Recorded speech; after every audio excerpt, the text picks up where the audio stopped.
बेटी के बारे में जो गंदी बात उन्होंने बोली है, एक जिम्मेदार पद पे रहते हुए ऐसे लोगों पर कार्रवाई हो। इस सदन से मैं सर्वसम्मति से चाहूंगा, मांग करूंगा कि उनके ऊपर एफआईआर दर्ज किया, इतनी कठोर कार्रवाई हो। तो आजकल मीडिया में जो देख रहे हैं कि सम्राट जी का बुलडोजर, हमारे बुलडोजर, उसका भय होना भी जरूरी है। और आप लोग भयभीत रहिएगा तो निश्चित रूप से बिहार में कानून का राज होगा। जिन गरीबों के पास अगर जमीन नहीं होगा उसको जमीन दिया जाएगा और उनको घर भी बना करके दिया जाएगा। अध्यक्ष महोदय, आपने हमको बोलने का मौका दिया, इसके लिए बहुत बहुत धन्यवाद। और साथ साथ मैं जिस विधानसभा गोविंदगंज से चुन के आया हूं, वहां के देवतुल्य जनता का और वहाँ बाबा सोमेश्वर नाथ की कृपा आशीर्वाद से मैं सदन में पहुँचा हूँ और अपने नेता आदरणीय चिराग पासवान जी को आशीर्वाद से, उनके नेतृत्व में। अध्यक्ष महोदय, मैं कहना चाहता हूँ, इस सदन में राज्यपाल के अभिभाषण के पक्ष में हमको बोलने का मौका दिया है आपने। अभी इस सदन में हम सुन रहे थे, हमारे मुख्यमंत्री जी के बोलने के बाद नेता प्रतिपक्ष के स्थान पर हमारे भाई माननीय कुमार सर्वजीत जी बोल रहे थे। हमको याद है कि कुमार सर्वजीत जी पहली बार इस सदन के सदस्य हुए थे, उसमें हमारे नेता, हमारे पार्टी के संस्थापक पद्म भूषण रामविलास पासवान जी के आशीर्वाद से ये पहली बार इस सदन में आए थे। तो हमको बड़ा अच्छा लगता कि ये हमारे संस्थापक पद्म भूषण रामविलास पासवान जी के प्रति भी थोड़ी कृतज्ञता व्यक्त कर दिए होते तो बड़ा खुशी होता सर्वजीत जी से। लेकिन ये लगातार सरकार की नीति, अरे भाई, सरकार 20 साल से माननीय मुख्यमंत्री जी के नेतृत्व में काम कर रही है और देश में ऐसा मुख्यमंत्री हमारे माननीय मुख्यमंत्री जी हैं जिनकी लोकप्रियता दिन प्रतिदिन बढ़ रही है और जनता ने उनको हमेशा आशीर्वाद दिया है। और जनता है, लोकतंत्र की मालिक बिहार की जनता है।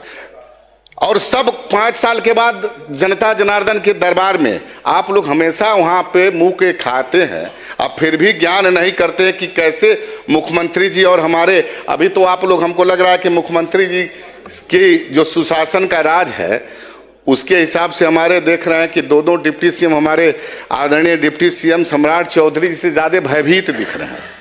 हमको समझ में नहीं आता है भाई। आप बात करते हैं गरीब की झोपड़ी जो उसको ढाने की, कहीं ऐसा कुछ नहीं होगा। सरकार गंभीर है और सरकार पहले से तय कर चुकी है, जिन गरीबों के पास अगर जमीन नहीं होगा उसको जमीन दिया जाएगा और उनको घर भी बना करके दिया जाएगा। सरकार गरीबों का कभी भी झोपड़ी नहीं उजड़ने देगी, इसकी चिंता आप लोग मत करिए। सरकार इसके लिए एकदम संकल्पित है। हाँ, भय उनको जरूर है, भयभीत होना भी चाहिए। कानून का राज जब होगा तो ऐसे लोगों को भयभीत होना चाहिए। इसमें हमारे उप मुख्यमंत्री जी दोनों बैठे हैं, हमारे और भी बड़े वरिष्ठ माननीय मंत्री जी लोग बैठे हैं। तो आजकल मीडिया में जो देख रहे हैं कि सम्राट जी का बुलडोजर, हमारे बुलडोजर, उसका भय होना भी जरूरी है। और आप लोग भयभीत रहिएगा तो निश्चित रूप से बिहार में कानून का राज होगा। महोदय, मैं देख रहा हूं कि पहली बार इस सदन में हमारे नेता तेजस्वी जी, नेता प्रतिपक्ष, हमको लगता है कि ये पूरा अपना चुनावी घोषणा पत्र है।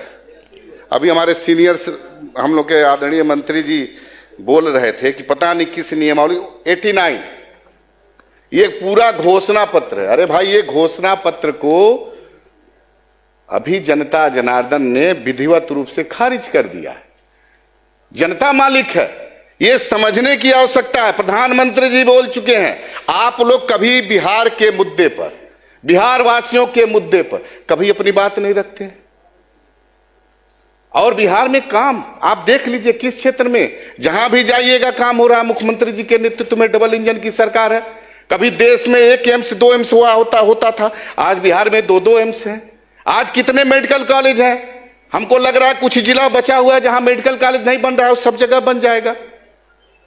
बिजली व्यवस्था, हम आपकी बात, आप अपनी बात रखिएगा। बिजली की व्यवस्था आप वो दिन याद करिए बिहार में, अरे गांव की बात तो छोड़ दीजिए, शहर में बिजली व्यवस्था होती थी तो हमको लगता था एक बार आंधी आती थी तो हमको लग रहा है 1 हफ्ता 10 दिन बिजली नहीं रहता था। गांव में तो पोल का दर्शन नहीं होता था, तार लगता था, तीसरे दिन तार गायब हो जाता था। ये सब बहुत सारे माननीय सदस्य पुराने हमारे वरीय साथी बैठे हैं, सब लोग जानते हैं, देखा है बिहार ने वो पुराना 2005 से तो काम हो रहा है।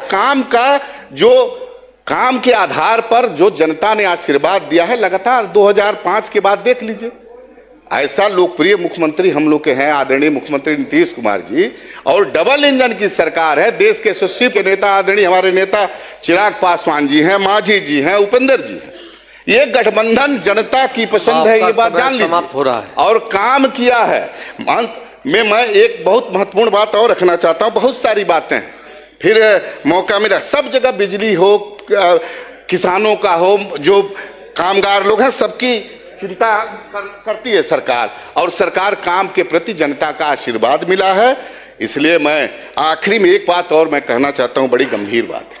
मैं ब्राह्मण बिरादरी से आता हूं और ये सदन में आप हम लोग के मालिक हैं, सदन के सभी सदस्य बैठे हैं। आप अध्यक्ष महोदय एक वरिष्ठ आईएएस जिनका नाम है सीनियर आईएएस संतोष वर्मा, किसी भी जाति के बेटी के बारे में जो गंदी बात उन्होंने बोली है एक जिम्मेदार पद पे रहते हुए, ये निश्चित रूप से दुर्भाग्य है। मैं सदन से मांग करूंगा, किसी भी जाति किसी को बोलने का, किसी की बेटी और किसी की बहन के बारे में किसी को अधिकार नहीं है, संविधान से कानून चलता है। मैं आग्रह करूंगा सभी हमारे माननीय मंत्री, हमारे मुख्यमंत्री, हमारे सभी दल के सभी सदस्यों में कि ऐसे आईएएस जो एक बहुत जिम्मेदार पद पे हैं, संविधान के तहत देश चलता है, ऐसे लोगों पर कार्रवाई हो। इस सदन से मैं सर्वसम्मति से चाहूंगा, मांग करूंगा कि उनके ऊपर एफआईआर दर्ज किया कर, मैं ये मांग करूंगा। इन्हीं बातों के साथ मैं आपका आभार व्यक्त करता हूं और धन्यवाद करता हूं कि आपने हमको बोलने का मौका दिया।